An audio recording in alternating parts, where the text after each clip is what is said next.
Good afternoon, I'm Ryan Jokes, and this is your Barbados Today afternoon update for Tuesday, October 3rd, 2017. Glad you could join us. Government has to review its Land Acquisition Act. Minister of Transport and Works, Michael Lashley, made it clear this morning as he led off debate on a resolution under the Land Acquisition Act, which will allow the government to forfeit its acquisitions of lands at Weston St. James. Lashley lamented that the current act heavily favors the state and landowners were often disadvantaged. He wants to see the changes that will result in a win-win policy for both sides.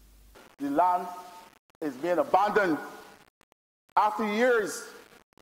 And then speaking to the fact, Mr. Speaker, sir, that of course this land was acquired. This land was acquired as it indeed was in the possession of the state. It meant, sir, it meant at that time and during that time he was dispossessed. Could not have used the land. What can the citizen do in the face of this power under the Act? And what reforms, Mr. Speaker, sir, can be looked at in terms of reforming the Land Acquisition Act, sir, because we have to balance the rights of the landowner, sir, against the rights of the state, sir. Lashley, however, received a chiding from St. James Central MP Kerry Simmons, who charged that the minister failed to present the House with a clear policy on how government will treat to the matter going forward. Simmons complained that the minister was also missing the bigger issue of flooding in Weston and other St. James communities. He stressed that given the recent devastation by Hurricanes Irma and Maria in neighboring Caribbean countries, Barbados had to take a serious look on its level of disaster management and preparedness. Even if the acquisition is belatedly deemed to be abandoned, the question of the fitness for a purpose for housing in Weston and similar floodplains in Barbados needs the fitness for a purpose for human occupation in floodplains in Barbados needs to be addressed. And the Honourable Member for Sir Philip North should give thanks and praise to the fact that I am in a mood to be tolerant with him. Because when he continues to interrupt me this way, Mr. Speaker, sir, he is begging me to draw to the point that right next door in Weston is a fire station, which is supposed to be a home for first responders. But if you have a flood taking place, or heaven forbid, an 18-foot storm surge, as islands in the Caribbean have recently experienced, then those first responders are rendered unable to operate because of the fact, sir, that they have to break for themselves, save ourselves first before you can save anybody else. Barbados will soon be accepting close to 50 students from Dominica to complete their education at the Barbados Community College. That's the word coming from Minister of Education Ronald Jones, who says his ministry is also making arrangements as needed for primary school students out of Dominica to continue their studies here. When Hurricane Maria tore through the region 2 weeks ago, it completely decimated the school infrastructure on the island dubbed the Nature Isle of the Caribbean. Speaking to reporters on the sidelines of the launch of Education Month at the Abundant Life Assembly, Jones said they were finalizing the details for the final year students headed to Barbados Community College, adding that it was a bit more complicated to bring those attending secondary and primary school students here. If they have connections here in Barbados, because you just got to send primary school children or student age school children just to Barbados like that. There have to be some familial arrangement or friend-based arrangement to take care of them within the domestic environment. For the tertiary sector, that's different because most of those will be post-18. So that is a different relationship which can exist for the post-18s rather than those that are under 16 and under 11. Now it's a call we hear repeatedly: insure your homes, especially chattel houses, against fire.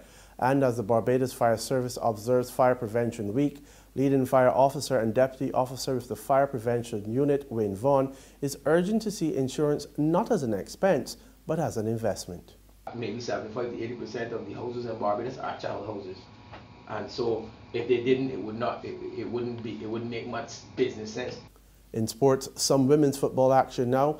Hat-tricks from Shenyan Burnett and Felicia Jarvis ensured the Mavericks thumped Ellerton by a massive 12-0 scoreline at the Wildy AstroTurf as the 2017 Women's League continued. Burnick opened the scoring in the 7th minute for Mavericks after her right-footed shot was too hot to handle for keeper Lakeisha Harewood. It was the first of 3 for Burnick, as she also found the target in the 32nd and 49th minute. National forward Jarvis also completed a hat-trick, scoring in the 26th, 27th, 60th and 80th. There's regional and international news after this short break. Morning, Miss Oya. Morning. You again. So you're washing cars now? Well, I can't keep up with you at all. Yes, girl, you know they got provision to selling slow. And I don't sell nation newspapers at all because them don't sell. So I washing cars now. I like to get up before 8:30 because I can't take the hot sun. You want the car wash? No, not today. It clean. But you're going in very early though? Yeah, I just going early so I can read the Barbados Today online before work starts. Right. But you can still let me clean the vendor for the $2. At least it's still cheaper than the nation newspaper. All right. I got a special boo here that I got it shiny. Thank you. Enjoy your day here. You too. All right. What that paper is? She can see clearly when the dirt is gone. The Barbados Today, news you can trust. News from the region now. In Jamaica, police confirmed they have detained a woman who was seen in a video circulated on social media beating her daughter with a cutlass. The incident occurred in November last year. Hours after the video began circulating on social media, the Jamaican Constabulary Force Corporate Communications Unit reported that the mother was arrested. However, when contacted, the unit was unable to confirm if the mother was charged, only saying that both mother and daughter were being interviewed.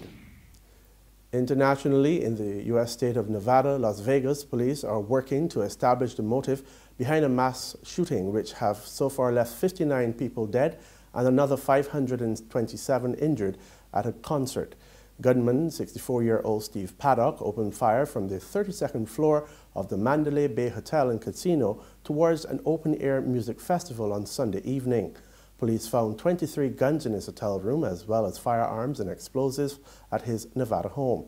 Investigators have not been able to establish a clear reason for the killing so far. Steve had nothing to do with any political organization, religious organization, no white supremacist, nothing, as far as I know.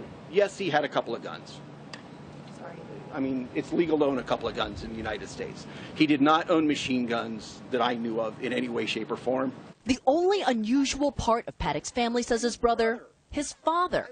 A convicted bank robber, Benjamin Hoskins Paddock was on the FBI most wanted list from 1969 to 1977. He's dead. Yeah, he died a handful of years ago. I was born on the run, and that's the last time he was ever associated with by our family. Paddock decided to retire in Mesquite, Nevada, a community of some 18,000 people about 80 miles from Las Vegas. Police there searching the home he shared with his girlfriend and finding some guns and ammunition, but few obvious clues about a motive. It's a nice, clean home, and there's nothing out of the ordinary. That report from CNN brings an end to this Barbados Today news update. For the very latest, visit our website at www.barbadostoday.bb. Also, subscribe to our e-paper, email updates, and like us on Facebook. We are also on Izumi Media in bus terminals or Screenplay at supermarkets and gas stations near you, as well as Mix 96.9 FM. I'm Ryan Jilts. Continue to enjoy your afternoon.